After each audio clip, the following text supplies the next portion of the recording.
안녕하세요. 부자오빠입니다. 어제 미국 증시는 정말 변동성 대박이었죠.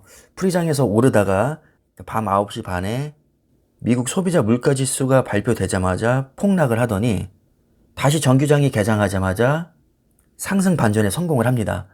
잠깐 잘 나가는가 싶더니 또다시 하락하고 조금 있다가 또 오르고 이런 식으로 오르내리고를 여러 번 반복하더니 결국에는 자고 일어나니까 굉장히 많이 빠져있네요. 나스닥이 3.2%, 다우존스 1%, S&P 500 1.6%. 역시 나스닥의 하락폭이 가장 컸습니다.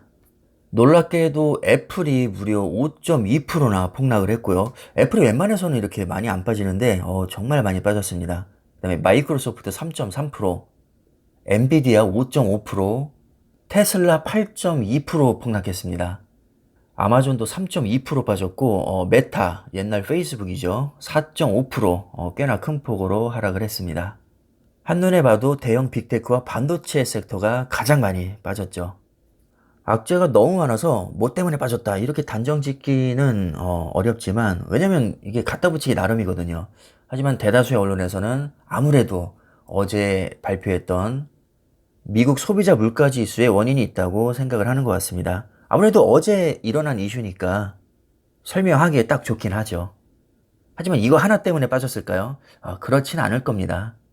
아직도 해결되지 않은 수많은 악재들, 우리가 이미 알고 있는 그런 악재들이죠. 뭐 인플레이션, 코로나로 인한 봉쇄, 러시아와 우크라이나의 전쟁, 금리 인상, 양적 긴축, 채권금리.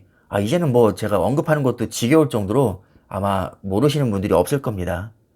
자고 일어나면 주가가 계속 폭락해 있으니까 사람들의 심리도 거의 뭐 지금 2008년 리먼 사태 이후로 거의 최악이라고 하죠. 그래도 한동안 애플이 정말 잘 버텨줬었는데 어제 5% 폭락은 저도 좀 충격적입니다. 근데 애플 하면 생각나는 사람이 있죠. 바로 워런 버핏입니다. 워런 버핏이 1분기에 애플을 7,600억 원어치 추가 매입을 했었는데, 워런 버핏한테 뭐 7,600억은 껌값 아니냐 이렇게 생각하실 수 있겠지만, 버크셔 해서웨이 포트폴리오를 보면 무려 40%를 애플 혼자서 차지하고 있습니다.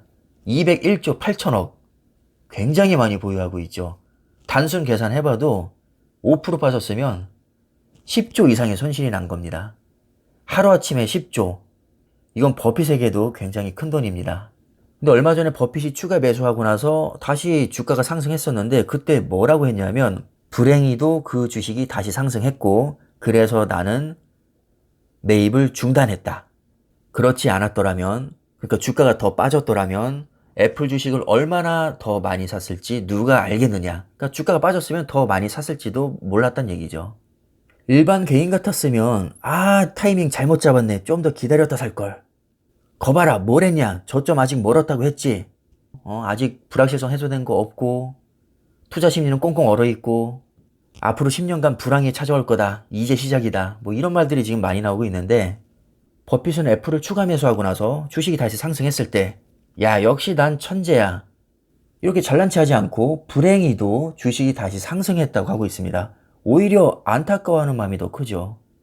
만약에 주가가 오르지 않았다면 얼마나 더 많이 샀을지 모르겠다고 했는데, 아마도 어제 꽤나 많이 폭락을 했기 때문에 추가 매수를 또 들어갈지도 모르겠습니다. 여기서 중요한 사실이 있습니다. 버핏은 시장 예측에 기반한 타이밍 매매를 하지 않는다는 겁니다. 워낙에 유명한 분이라 뭐 영상으로도 많이 돌아다니고 있거든요. 버핏은 분명히 말했습니다. 자신에게는 시장을 예측할 능력이 없다고. 아무리 뉴스를 보고 기업 분석을 해도 시장 예측을 도저히 할 수 없다고 합니다. 만약 이 말이 사실이라면, 시장을 예측할 수 있는 능력이 있는 사람이라면 워런 버핏보다 더 유명하고 부자가 되어 있을 것이란 뜻입니다. 일단 저는 시장 예측 능력이 없다는 것을 깨끗하게 인정하겠습니다. 왜냐하면 저는 워런 버핏보다 유명하지 않기 때문입니다. 물론 버핏의 말이 100% 정답은 아닙니다. 버핏도 삽질 많이 하고 손절도 합니다. 무조건 가치 투자, 장기 투자하는 것은 아니죠. 버핏뿐만 아니라 모든 사람은 다 모순이 있습니다. 상황에 따라서 애매하게 말이 바뀌기도 하고 또 자신이 했던 명언과 반대로 행동하는 경우도 있습니다. 하지만 분명히 배울 점은 있습니다. 기업의 가치를 보고 시간에 투자한다는 겁니다. 시장을 예측한 타이밍 매매를 하지 않고 가치를 보고 장기 투자합니다. 바닥이라는 보장이 없어도 주가가 과도하게 많이 빠졌다면 길게 보고 분할 매수하면서 버핏처럼 시간에 투자하면 중간 이상은 간다고 봅니다. 만약에 버핏이 당장의 눈앞에만 집착했다면 주식을 사자마자 올랐을 때 불행하다는 표현을 했을까요? 아, 개꿀 하면서 먹고 빠졌겠죠. 하지만 여러분들도 아시다시피 버핏은 가치 투자, 장기 투자의 대명사입니다.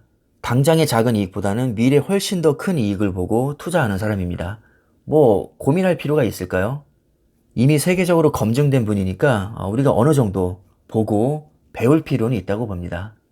어제 애플이 5% 폭락했다고 해서 10조 날아갔네. 짜증나. 과연 버핏이 이러고 있을까요? 그럴 것 같진 않습니다. 아마도 아껴뒀던 현금으로 추가 매수를 고민하고 있지 않을까요? 글쎄요, 그건 본인만이 알겠지만 어찌됐든 확실한 것은 버핏은 오히려 하락장에서 더 과감하게 매수를 하고 있다는 것이고, 이것은 언론을 통해서도 이미 많이 보도가 됐습니다. 그렇다면 아직 저점 멀었다라고 주장하고 있는 검증되지 않은 다수의 개인과 오히려 하락장에서 집중 매수하고 있는 버핏의 포지션 중에서 어떤 게 더 설득력이 있는지는 제가 굳이 결론 내드리지 않아도 충분히 판단이 가능하시리라 믿습니다. 그럼 이번 영상은 여기까지 하겠습니다. 감사합니다.